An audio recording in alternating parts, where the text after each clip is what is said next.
Released by Nautilus in 2005 on the PlayStation 2, Shadow Hearts from the New World would be the next game in the series following Shadow Hearts Covenant. Directed by Takamasa Osawa and written by Toshiyuki Suzuki, the game would take place 10 years after the events of Shadow Hearts Covenant, but feature an entirely new cast and plotline separate from the previous games. The story only gets larger from here, so let's cut it down to size with a recapitation. As the game begins, the year is 1929 as in New York City, a 16-year-old young man named Johnny Garland arrives at his detective agency where his butler Lenny informs him he has a client waiting. A professor from Boston named Gilbert wishes to hire Johnny to find a man named Marlowe Brown, and Johnny eagerly accepts the case. To the side, Johnny admits this is his first real case since starting the agency a year ago, though Lenny still urges him to return home and run his father's business instead. Johnny reflects how there was a terrible car accident 3 years ago that claimed the lives of his father and sister, and though he survived, Johnny lost most of his memory. Feeling he was forgetting something very important, Johnny then chose to become a detective in order to try and recover his lost memories.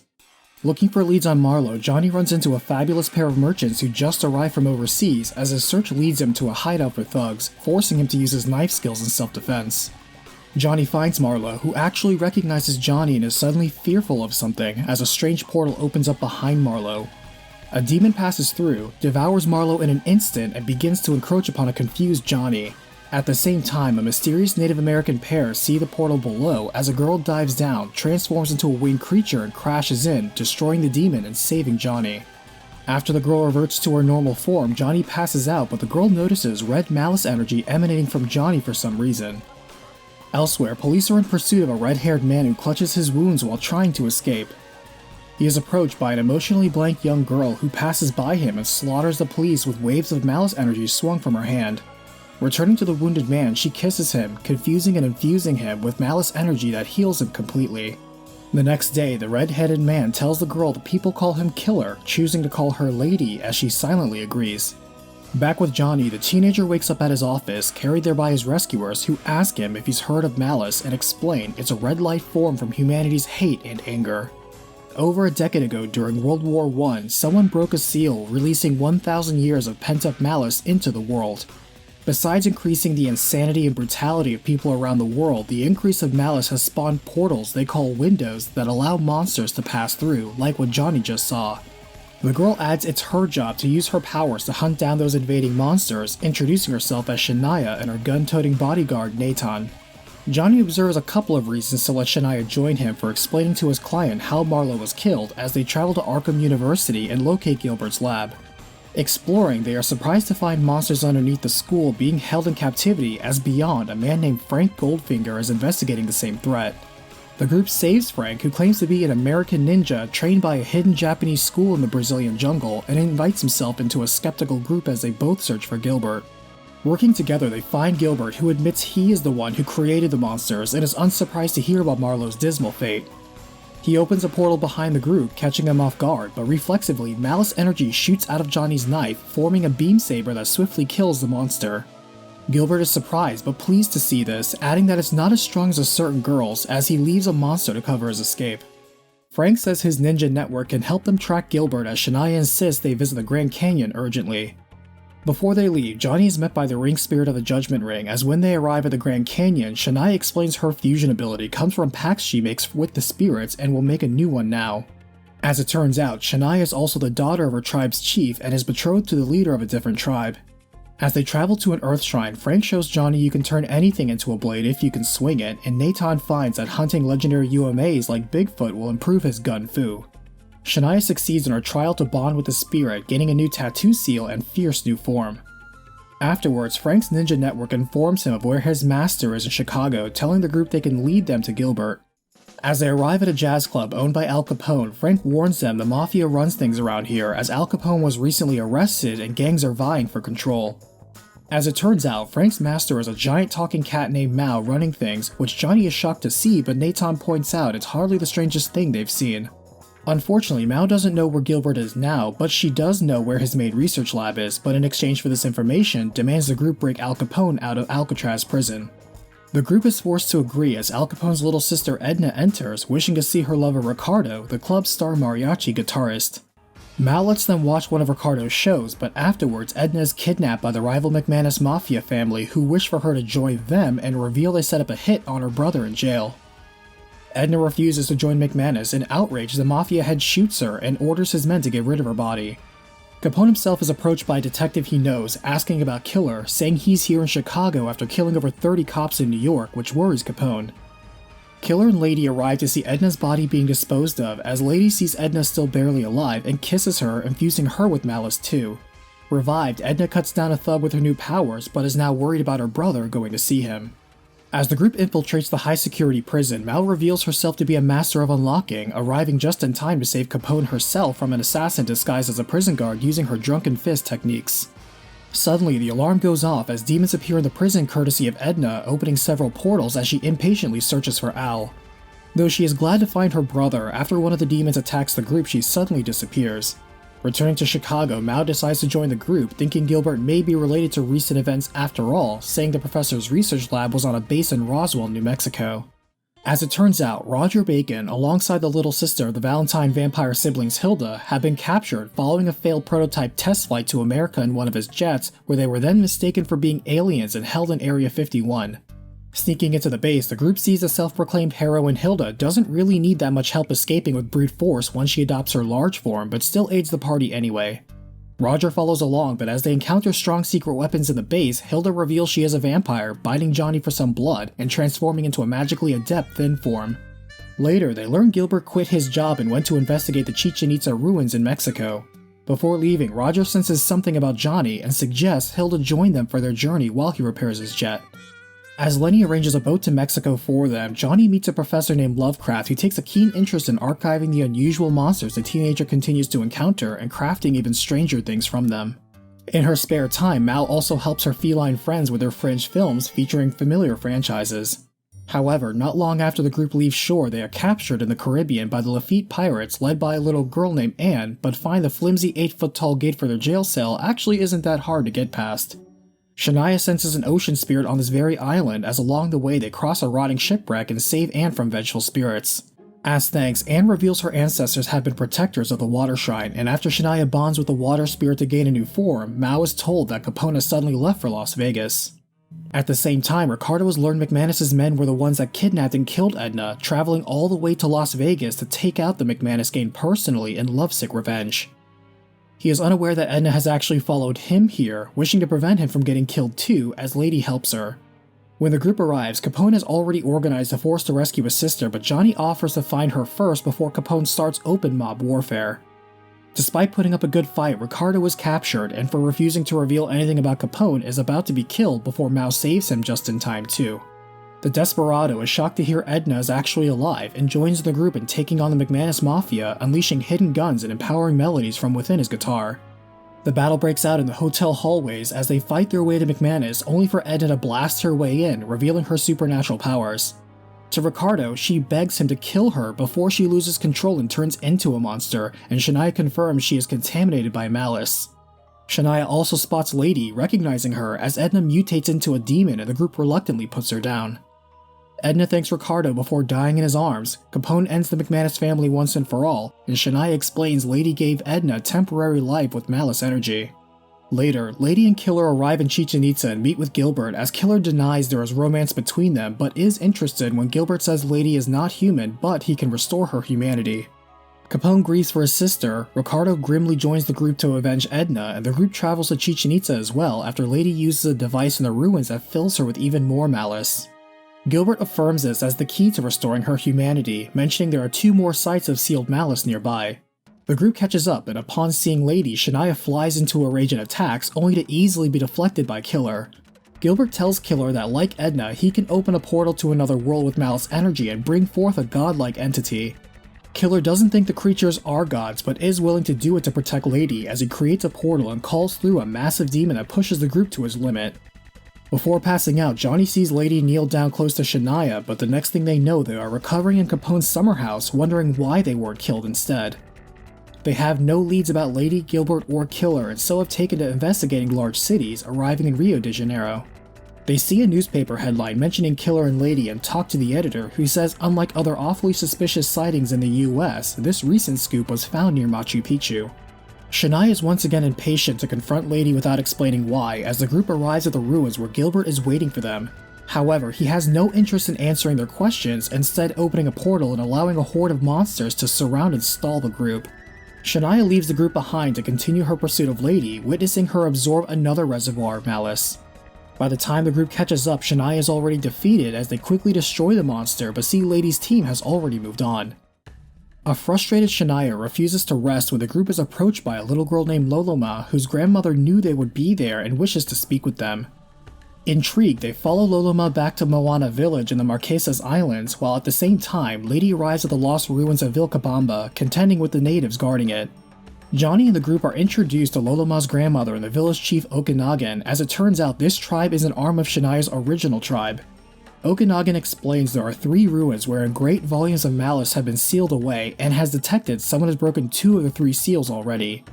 Through the spirits, she already knows Shania is opposing and chasing the group responsible, sharing a legend that if all 3 seals are broken, a massive gate to the spirit world will be created, plunging this world into chaos. Okanagan asks them to support their village warriors guarding the last seal in Vilcabamba, but Shania is focused only on killing Lady.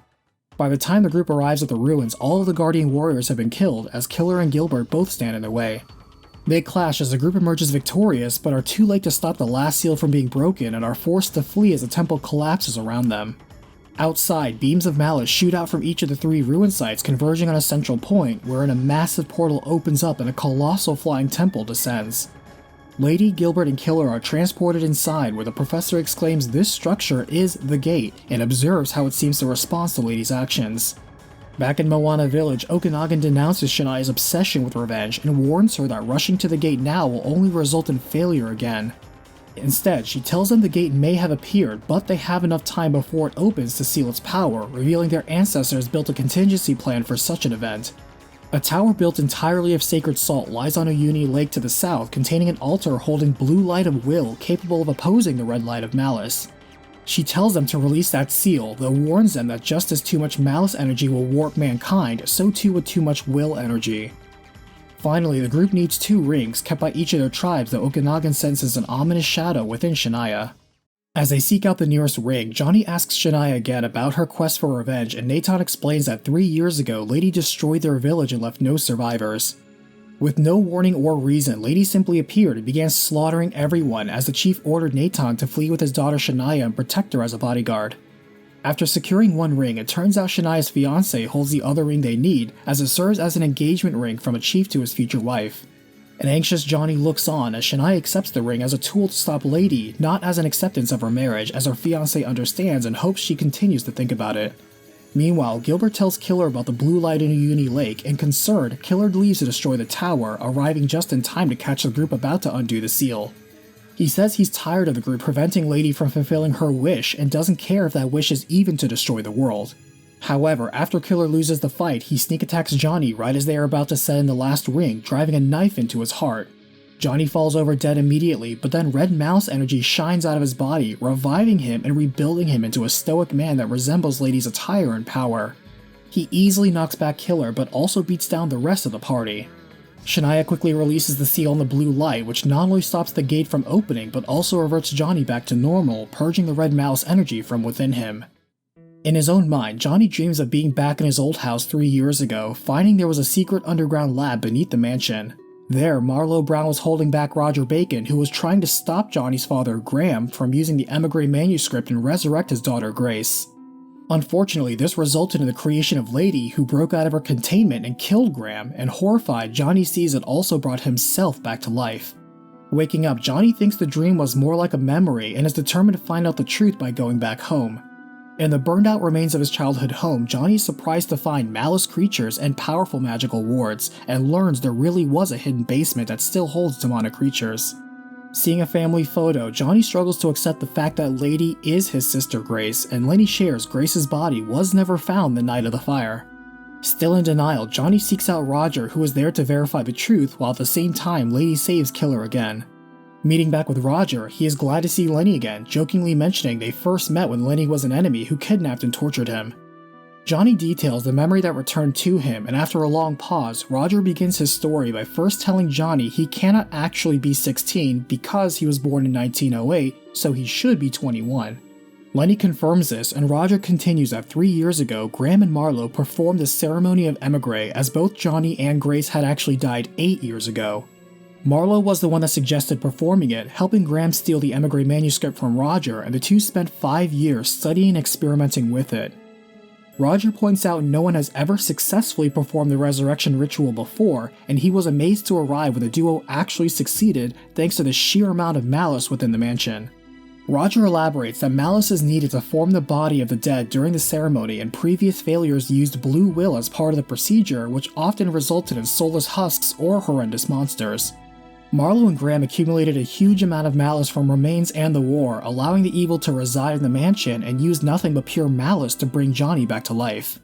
Roger then uses magic to briefly reveal Johnny's lost memory, which shows during the procedure, Grace was given blue will energy, causing her to wake up first and see Johnny dead, choosing to give him all of her blue will energy instead. Losing her soul, she would turn into Lady, and with no memories would kill anyone in her way, including Graham. At the same time, only blue will energy would remain with Johnny, restoring his mind and soul from when he died at 13, and by accident becoming the first person to ever be successfully resurrected with the ceremony. However, Roger warns him Lady is not his sister Grace, it's only her body with no mind or memory. In fact, as a being made of malice, her energy will continue to feed the gate as long as she is alive, so eventually it will open. He leaves it up to Johnny on what to do next and says if they do want to travel to the gate, he can give them a ride on his jet. As Johnny steps outside to reflect on if he can kill Lady, knowing what he knows now, Shania joins him and shares that Lady gave her the kiss of malice after the defeat at Chichen Itza. She fears losing her mind at any time like Edna, which is why she's been rushing to defeat Lady before that happens. Johnny assures her that if she did ever lose her mind, he would stop her just like Ricardo did, and follows up by asking if she would want to stay with him in New York after this is over. Before heading to the gate together, Lenny reminds Johnny of 10 years ago when Lenny was wandering the desert and Johnny gave him some water, saving his life and earning Lenny's loyalty for life. Johnny also helped Roger secure the real documents he was seeking in America for research purposes. Later, Shania and Nathan visit the site where their tribe was wiped out and are shocked to find the spirit of the chief still lingers, revealing the spirit of the sun can purify the evil of humanity, suspecting that is why Lady destroyed them. He tells his daughter the entire tribe was devoted to protecting the shrine with their life and ensuring she survived to inherit the power, and does not wish for her to be so bitter and vengeful. Johnny steps up to join in this final trial, unleashing his ability to assume his malice form, and together they prove worthy to receive the power of the Sun Spirit, purifying her of the malice energy poisoning her. Afterwards, Nathan hunts the deadliest UMA and masters the gun combat arts, Frank earns the rank of Ninja Master, Mao books the ultimate action star for her movie, and Ricardo communes with Edna's spirit to finally find closure through an unfinished song she wrote for him. Hilda is tested by her grandfather, saves her older brother Keith, and chases down her eldest brother Joachim, who went into debt after the last adventure 10 years ago, choosing to open a sushi restaurant in Rio with his wrestling alias. Defeating him with her own heroine persona, Hilda sees Joachim decide to go on another adventure while also dodging bill collectors. Preparations made, Roger crashes them into the gate, as within, Killer confides in Lady, telling her she is the first person to ever save him, and while he won't thank her, he will protect her with his life. She nods back to him as the group arrives, and going all out, Killer assumes a monstrous malice form, but he falls easily to the group. Looking back, Lady approaches Killer's dead body and utters his nickname for the first time, suddenly pouring out even more malice energy to begin opening the gate again. As a massive portal to another world opens up, Gilbert laughs and follows Lady as she picks up Killer and walks through the portal with him. Smaller monsters begin flooding out the portal into the world as the group acknowledges they have no choice but to kill Lady in order to close it, following inside. Soon enough, Gilbert happily embraces the malice energy saturating the world, taking in its power and ascending into a demonic form as the group destroys him once and for all. Further ahead, Lady tries to give Killer the kiss of malice multiple times, but he does not revive as emotion begins to return to her and she tears up. As the group catches up, they are surprised to see her expressing emotion, as Lady now angrily faces them down and unleashes a storm of malice energy towards them. Their wills combined, Johnny, Shania, Nathan, Frank, Mao, Hilda, and Ricardo defeat the Berserk Lady, ending her fury and preventing complete global saturation of malice. Dying, Lady falls on top of Killer as their bodies rise up and both of her spirits wake up again right before dissolving into light. Satisfied he has put the memory of Grace to rest, Johnny quickly grabs Shania by the hand and leads the group out as they escape the gate just in time before it is swallowed up again by the portal to the other world. As the game ends, the group goes their separate ways as Nathan returns to his village in the Grand Canyon, continuing to serve as a warrior. Frank continues his life as a ninja, protecting truth, justice, and the American way. Mal becomes an award-winning Hollywood star, Hilda returns home overseas, and Ricardo will quietly disappear after visiting Edna's grave.